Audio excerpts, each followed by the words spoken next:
চন্দ্রী নদীর চারিদিকে এখন অন্ধকার এবং কুয়াশাচ্ছন্ন। হাড় জমিয়ে দেওয়ার মতো ঠান্ডা পড়েছে এবার। কুয়াশার চোটে নদীর এপার ওপার প্রায় দেখাই যাচ্ছে না। ভানু আর ভুবন সেই নদীর পাড়ে বসে আগুন পোহাচ্ছিল। তারা দুজন একটু পরেই মাছ ধরতে বেরোবে তাদের নৌকো করে। তাই বলে এই নয় যে তারা শুধুই মাছ ধরে বা এই ঘাটটা শুধু মাঝিদের। এখান থেকে অন্য গ্রামে যাত্রী নিয়ে যাওয়া হয় এবং বড় বড় পণ্যও এপার ওপার করা হয়। তাই এই ঘাটে ছোট বড় সব রকমের নৌকো রয়েছে। তবে ভানু আর ভুবন দুটো কাজই করে।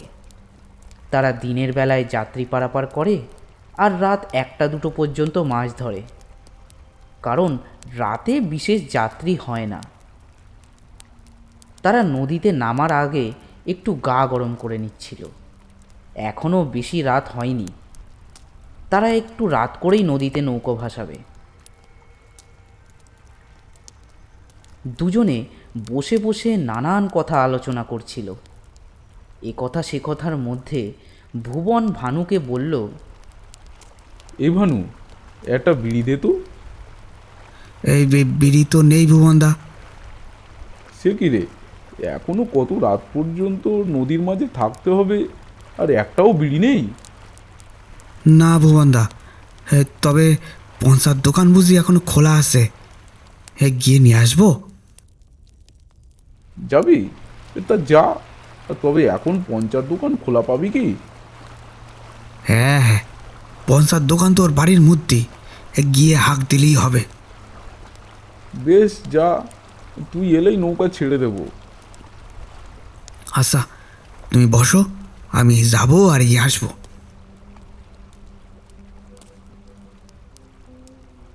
ভানু তাড়াতাড়ি সেখান থেকে গ্রামের দিকে চলে গেল। গ্রামের মধ্যেই পঞ্চার বাড়ি, আর তার বাড়িতেই মুদিখানা দোকান।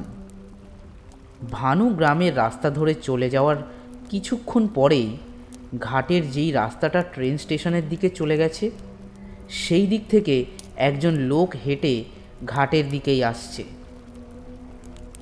ভুবন লোকটিকে দেখতে পেল। সেই লোকটি এসে ভুবনের সামনে দাঁড়ালো। তারপর একটু এদিক ওদিক দেখে নিয়ে গম্ভীর গলায় বলল, বলছি বেলডাঙা গ্রামে যেতাম, যাবে?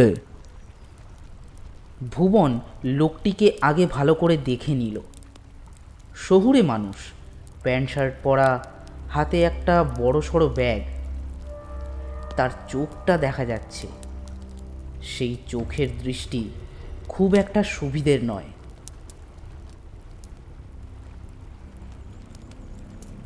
তবে ভুবন গ্রামের সাধাসিধে মানুষ, শহুরে লোক সে খুব কমই দেখেছে। তাই সেই লোকের চাহনি যে সুবিধের নয় সেটা সে বুঝতেই পারল না।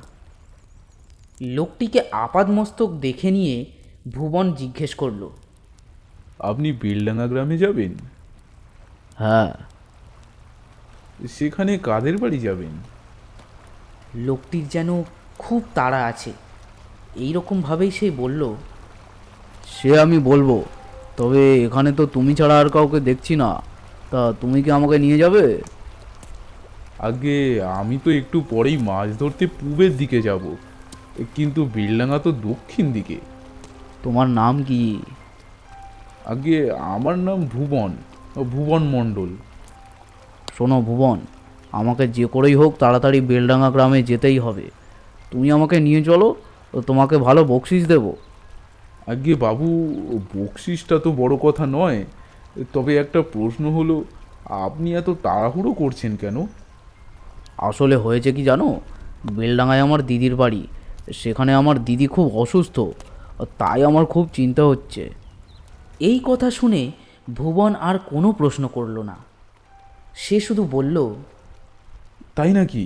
ঠিক আছে, চলুন, আমি পৌঁছে দিচ্ছি। যদিও বেলডাঙায় গিয়ে ফিরে আসতে আমার বেশি সময় লাগবে না। তারপর ভুবন আর সেই শহুরে লোকটি একটা নৌকায় উঠে বসল, আর ভুবন তাড়াতাড়ি সেই নৌকাটা ছেড়ে দিল।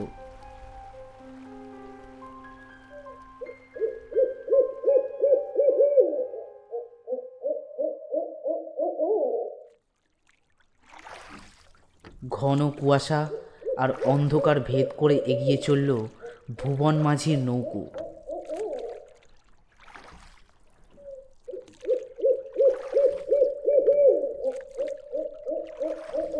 নৌকায় কোনো রকম ছাউনি নেই, কারণ দিনের বেলায় এই নৌকোয় তাদের যাত্রী পারাপার করতে হয়। ওই বেলডাঙা থেকেও যাত্রী পারাপার করে তারা। নৌকোর এক প্রান্তে বসে দাঁড় টানছিল ভুবন, পাশে একটা লাঠিতে লণ্ঠন ঝোলানো, আর নৌকোর মাঝে বসেছিল সেই শহুরে লোকটি, সামনে সেই বড় ব্যাগটা। ভুবনের প্রায় সারাদিনই এই নৌকোতেই কাটে, তাই সে একটু বেশি কথা বলতে ভালোবাসে। তার উপর এই লোকটা এখানে কেন এসেছে, কোথায় এসেছে, কেনই বা তার এত তাড়াহুড়ো, সেসব কিছুই সে বুঝতে পারছিল না। তাই সে একটু কুণ্ঠার সঙ্গে জিজ্ঞেস করল, বাবু, আপনি আপনার দিদির বাড়ি যাবেন বললেন তো? তা আপনার দিদির বাড়ি বেলডাঙ্গা গ্রামের কোথায় একটু বলবেন? আমি বেলডাঙ্গার অনেক মানুষকেই চিনি। লোকটা ভুবনের প্রশ্নের কোনো উত্তর করল না। ভুবন মাঝি তাও জিজ্ঞেস করল, আচ্ছা বাবু, আপনার ওই ব্যাগে কি আছে? অত বড় ব্যাগ কি হবে? এবার লোকটি উত্তর দিল, তবে এখন এই লোকটার গলা কেমন যেন ভারী। আমি বললাম না, আমার দিদির শরীর খুব খারাপ, এই ব্যাগে আমার দিদির কিছু ওষুধপত্র নিয়ে যাচ্ছি, আর আমার ভাগনা ভাগ্নিদের জন্য কিছু খেলনা খাবার ইত্যাদি রয়েছে। আচ্ছা আচ্ছা, তা আপনার জামাইবাবুর নাম কি? এই প্রশ্নের লোকটা কোনো উত্তর করল না। ভুবন বুঝতে পারল কোনো কারণে লোকটা তার দিদির বাড়ির সম্বন্ধে কথা বলতে চাইছে না। তাই সে অন্য প্রশ্ন করল, আচ্ছা বাবু, আপনি গরম জামা পরেননি কেন? এবার সেই লোকটি একটু নম্রভাবে বলল, আমি তো কোনোদিন এইরকম গ্রামে আসিনি, তাই বুঝতে পারিনি এখানে কীরকম ঠান্ডা, তাই গরম জামা পরে আসিনি। কথা শেষ করে লোকটা হাসল, তবে সেই হাসি শুনেই বোঝা গেল সেটা যেন কৃত্রিম হাসি। ভুবনের খুব জানতে ইচ্ছে হচ্ছিল যে লোকটা কাদের বাড়ি যাবে, তাই সে আবার জিজ্ঞেস করল, আচ্ছা বাবু, আপনি কিন্তু নৌকায় ওঠার আগে আমাকে বলেছিলেন আমার সব কথার উত্তর দেবেন, তাই এখনো পর্যন্ত আপনি কিন্তু আপনার নামটাও বলেননি, আর বেলডাঙায় কাদের বাড়ি যাবেন সেটাও তো বললেন না। এবার লোকটা বেশ চড়া গলায় ভুবনকে বলল, শোনো, অনেকক্ষণ থেকে শুনে আসছি তোমার প্রশ্ন, এ কোথায় সে কোথায়। আচ্ছা, কোনো শাস্ত্রে কি লেখা আছে যে নৌকায় উঠলে তার মাঝিকে নিজের সম্বন্ধে সব খুঁটিনাটি বলতে হবে? আহা, আপনি রেগে যাচ্ছেন কেন বাবু? আমি তো আপনার ভালোর জন্যেই এসব কথা জিজ্ঞেস করছিলাম। আসলে বেলডাঙার ঘাটের মুখেই বেলডাঙার শ্মশানটা রয়েছে, আর বেলডাঙা গ্রাম সেই ঘাট থেকে অনেকটা দূরে। আপনি এত রাতে ঘাট থেকে অত দূরে হেঁটে হেঁটে যাবেন, পথে কি না কি থাকবে, তাই। বুঝতে পেরেছি, তবে তোমাকে চিন্তা করতে হবে না, আমি বেলডাঙ্গা গ্রামে যাব না। আমার জামাইবাবু ওই ঘাটের কাছেই দাঁড়িয়ে থাকবেন, এই ব্যাগটা আমি তার কাছে দিয়েই চলে আসব। তুমি ততক্ষণ ওই ঘাটে আমার জন্য অপেক্ষা করবে, বুঝলে? ভুবন আর কোনো কথা বলতে পারল না। সে ভাবল লোকটার দিদি অসুস্থ, তাই হয়তো মন মেজাজ ক্ষিপ্ত হয়ে রয়েছে।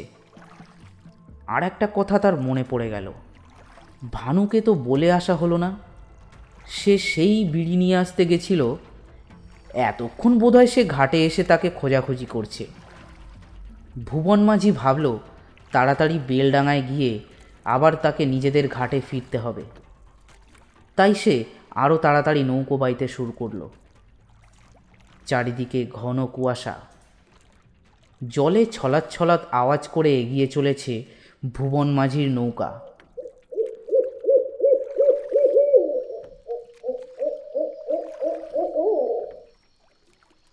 কিছুক্ষণ পরেই ভুবনের নৌকাটা একটা ঘাটের কাছে চলে এলো, তারপর পাড়ে গিয়ে ঠেকল। তারপর ভুবন লোকটাকে বলল, এই নিন বাবু, এটাই হলো বেলডাঙার ঘাট। লোকটি তখন তড়িঘড়ি করে উঠে নৌকো থেকে নেমে পাড়ে গিয়ে দাঁড়ালো এবং ভুবনকে উদ্দেশ্য করে বলল, শোনো, তুমি এখানেই অপেক্ষা করো, আমি এক্ষুনি আসছি। আর খবরদার আমার পেছনে আসবে না কিন্তু। আর ওই শ্মশানটা কোন দিকে যেন বললে? ওই তো, ও ঘাট থেকে উপরে উঠলেই বাঁদিকে যেই জায়গাটা, ওটাই শ্মশান। তা কেন জানতে চাইছেন?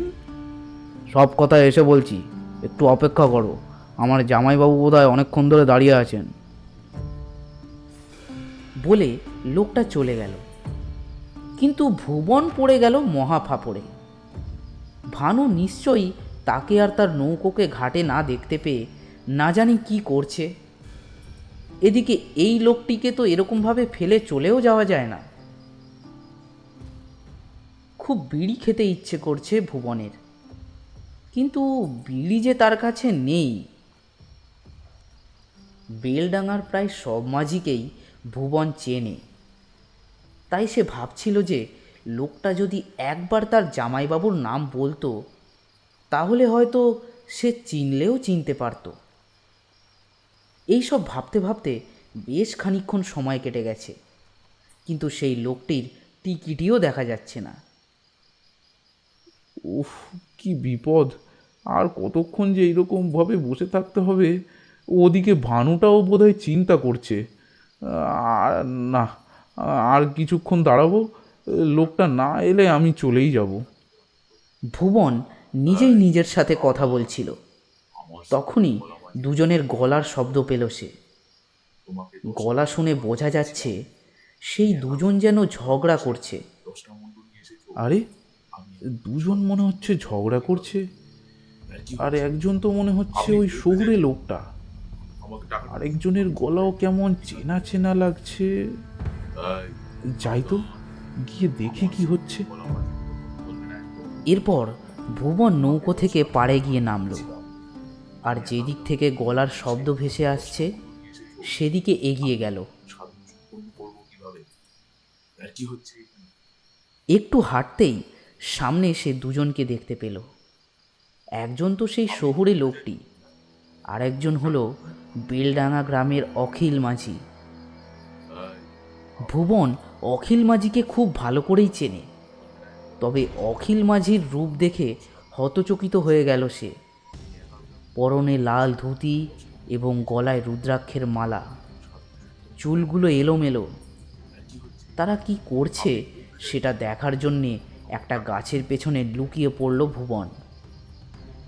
অখিল আর সেই শহুরে লোকটা খুব তর্কাতর্কি করছে।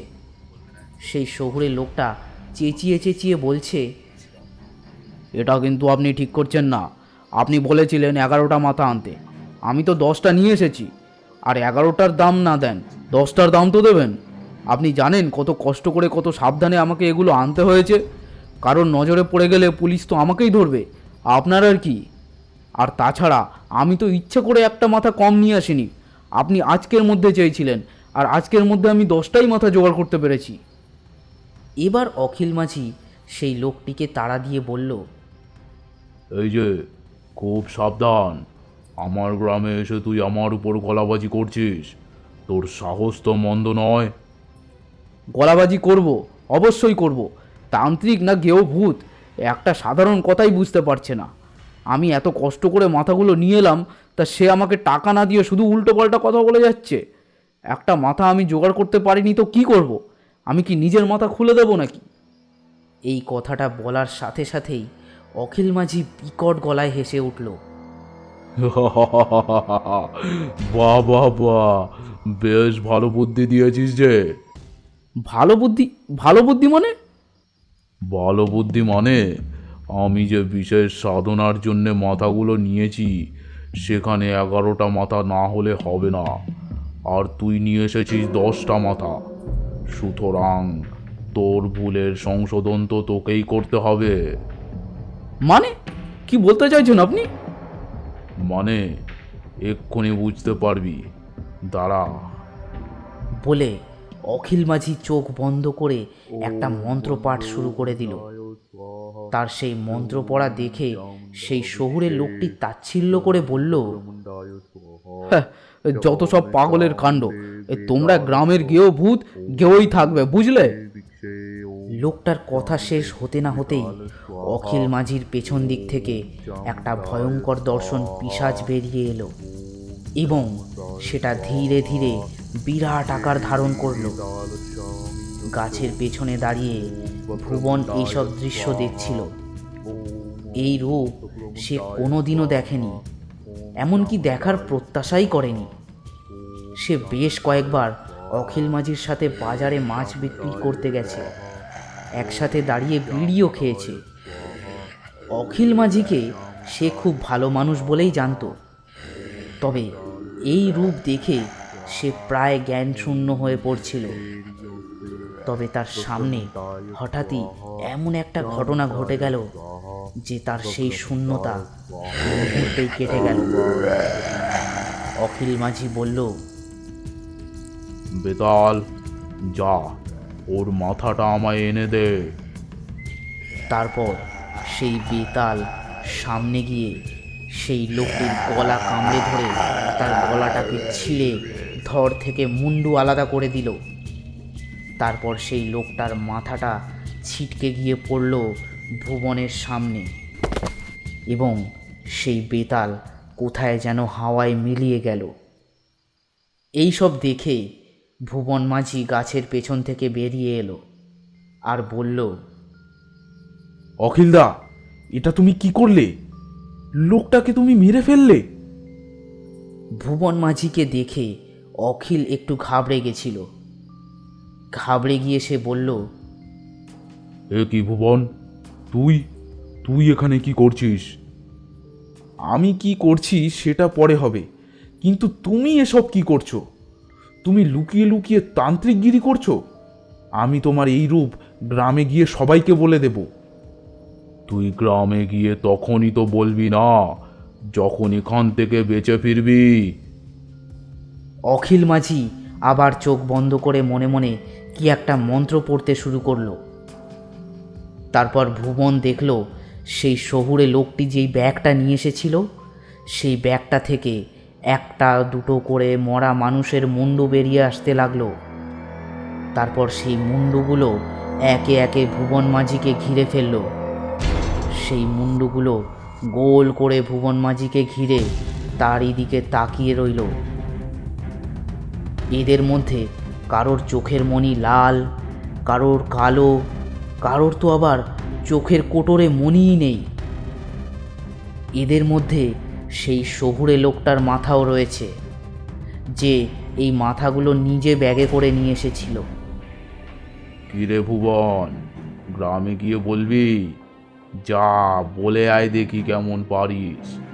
এক্ষুনি এই মাথাগুলো তোকে মেরে তোর দেহটা ছিঁড়ে পুড়ে খেয়ে ফেলবে। কি হলো, চুপ করে আছিস যে? ভুবনদা! হঠাৎই ভানুর গলা পেয়ে ভুবন মাঝির সব ভয় কেটে গেল, আর সঙ্গে সঙ্গে সেই মাথাগুলো মাটিতে পড়ে গেল। ভানু কয়েকজন লোককে নিয়ে এসে সেখানে দাঁড়িয়েছে, আর তাদের দেখে অখিল মাঝি সেখান থেকে প্রাণপণে দৌড় দিল। তবে তার আগে অখিল মাঝি ভুবন মাঝিকে শাসিয়ে বলে গিয়েছিল, ব্যাপারটা ভালো হলো না ভুবন। আমি অনেক দিন থেকে একটা বিশেষ সাধনার জন্যে এইসব কাটা মুন্ডু জোগাড় করেছিলাম, তুই সব ভণ্ডুল করে দিলি। এর ফল তোকে ভোগ করতে হবে, তুই দেখে নিস। ভানু আর তার সাথে আসা লোকগুলো তারা কেউই অখিল মাঝিকে দূর থেকে চিনতে পারেনি। তাই ভুবন মাঝির কাছে এসে ভানু জিজ্ঞেস করলো, তুমি ঠিক আছো তো ভুবনদা? ওটা ওটা কে ছিল? সব সব বলবো ভানু, আগে চল থানায় গিয়ে অখিল মাঝির নামে নালিশ করে আসতে হবে। ও খুব সাংঘাতিক লোক, থানায় গিয়েই সব শুনবি।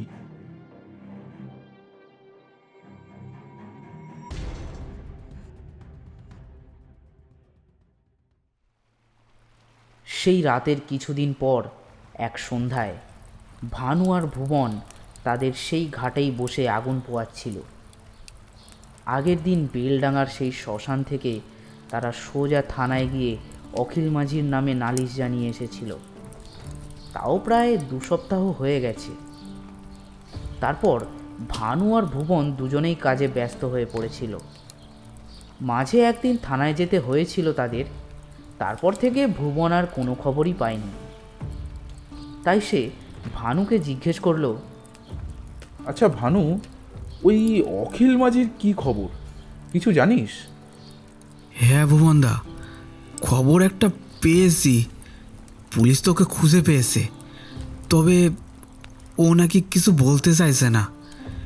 কি করা যায় বলো তো? কি আর করবি, ও তো এখন পুলিশের জিম্মায় আছে, এখন আর কোনো ভয় নেই। তবে একটা জিনিস আমি ভাবছি, বুঝলি? কি জিনিস?